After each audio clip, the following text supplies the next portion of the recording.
Me again. Just want to shoot off a video on what does it mean to go offshore, or at least what it means to me. There's a lot of misunderstanding or differences of opinion on what exactly that means. Uh, for most people, I think it just means putting some cash in another bank outside your country of birth. So say you're American, open up an account in Canada or Switzerland, Austria, and the like, something like that. And it can also mean getting a second residency, which leads to a second passport. And it also can mean for a lot of people getting their privacy back. In the United States, we don't really have a lot of financial privacy. We've lost a lot of our personal freedoms and liberty. Just as an example, we're followed by our computers online. We're followed by cameras on when we get on the freeway, when we get off the freeway. When we leave the country, we're checked in, we're checked out. So if you're North American, a lot of times it means getting your personal freedom back, and also somewhat gaining your financial privacy back. Now, in 2013 or 14, I can't remember, FACTA came into effect. So if you're a North American, and you show a U.S. passport to open a bank account, most banks won't let you open a bank account, but if they do, it's all reported to the U.S. government whether you like it or not. Now, there are ways around that, but there's a little misinformation. For example, if you open up a bank account with your passport in the Philippines or Guatemala, just two places I'm fairly aware of, and you use U.S. passport, of course your bank account will be, the information on your account will be made available to the U.S. Treasury. There's no doubt about it. And it's just a matter of figuring out what they're going to share, how they're going to share it, and what the protocols are going to be for that. But basically, it'll be like having an account in the U.S. Now, where it gets interesting, where there's a lot of misinformation, is if, say, you used a second passport or a different ID that doesn't show you as being an American. Like, for example, if you have a residency, you'll once you go through the residency process, you'll get another ID that you use to open bank accounts with. Now, if you use that ID to open up a bank account in either Guatemala or in Philippines, and I know that for facts, I know people who live there who've gone through the process in the Philippines and in Guatemala, they got their local ID. Those bank accounts will not be reported to the authorities in the United States. But here's a big but. I'm not sure you really gain a lot of financial privacy the way the government can snoop on other governments. And also, too, the way the governments can just put pressure on other governments by taking away their foreign aid. So if they want your information, they just threaten either the banker or the bank by taking away their dollar transfer services. For example, you want to transfer money. Most countries want to transfer money, and they want to transfer in either dollars or euros. And all that's typically done either through the United States or Europe. It's in Belgium. I can't remember where it is. And in the States, all dollars are cleared through I think the New York Federal Reserve, but I can't remember. But that's how they put pressure on banks to give up your bank account information, typically.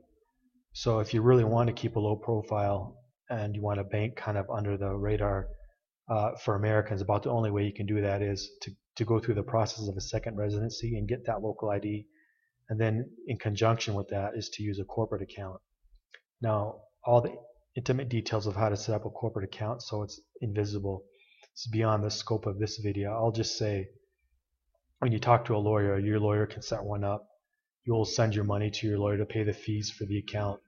And whatever money you want to deposit, you would just send to your lawyer. So all that visible information is you just send the money to your lawyer, like as if you're going to buy a house or pay fees for your lawyer or whatever it is you happen to be doing. You may be building a house or something like that. It's fairly standard.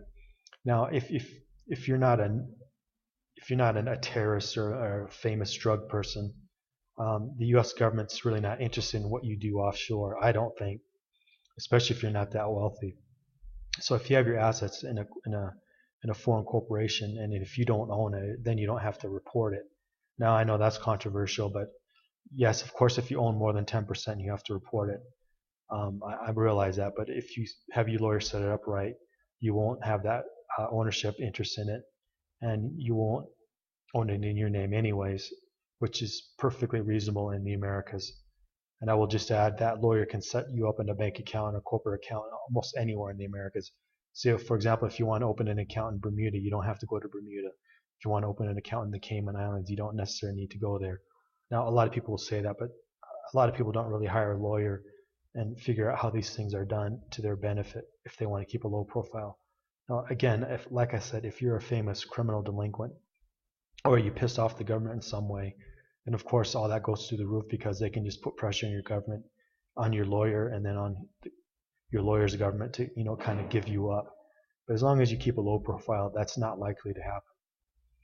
So that's what I mean by going offshore, setting up a second residency, gaining a second passport, and also banking in a corporate name and keeping part or all of your assets in a corporate name. Now, I'd like to talk about gold and 401ks, and if you live in the States, all the various financial retirement accounts you can have. Now, I know a lot of people think taxes are high in North America, but if you have an accountant who's savvy on how to keep your taxes low, it's really not that much, or at least not compared to most Europeans I know. But nevertheless, most Americans, they can't resist the desire to open up a 401k, excuse me, or any other retirement account that's tax deferred. Now, the problem is once you do that, all your assets are visible to the IRS and the Treasury Department. I'm amazed that people don't care about that. And they think they're never going to have to pay taxes, but eventually you will have to pay the taxes. And some people have figured out you will have to pay higher taxes when you retire than when you're working. So you would have been better off just paying your taxes when you were younger and having your accountant figure out all the legal loopholes you can use, so you don't really have to pay that much anyways, than if they would have put it in a 401k or another tax advantage account. So imagine this and ask yourself this question: if you could sell your 401k or your other retirement accounts and get complete privacy by buying gold, would you do it? Well, I know the answer for most people is they wouldn't. That's what's amazing. They don't really value their financial privacy anymore, and that's kind of sad. So the government knows right where to go to get your information if you have a 401k, because they all have to be legally in line with all the rules and regulations of the IRS. That's why I think it's better to pay your taxes, buy whatever gold you want to keep a low profile in the States, and open an account offshore. Now, if you open up in your own name in a U.S. passport, whether you like it or not, you're going to have to give up those details to the U.S. government. You're going to have to file all the proper paperwork, which I recommend you do. Do not skirt the law. It'll get you in too much trouble. If you really want privacy, buy some gold. Have your lawyer buy some gold on your behalf and store it somewhere else, not in your country of birth. Lawyers can do amazing things. They can sell your house on your behalf. They can buy gold and silver on your behalf. They can set up and control corporations on your behalf. And for a fee, they can do all that. And they can keep it pretty private. And if your lawyer happens to be outside the U.S., it's a little harder to put pressure on them to give up information on your account. And if you keep a low profile yourself and keep yourself outside the States, it's hard for any of that to happen. Anyways, ask yourself if you really value privacy and what you'll do to get it. Excuse me. If you have any comments or you think I'm mistaken, I'd appreciate if you let me know in the comment section. And if you find the video useful, like it. If you can, share it and subscribe. Thank you.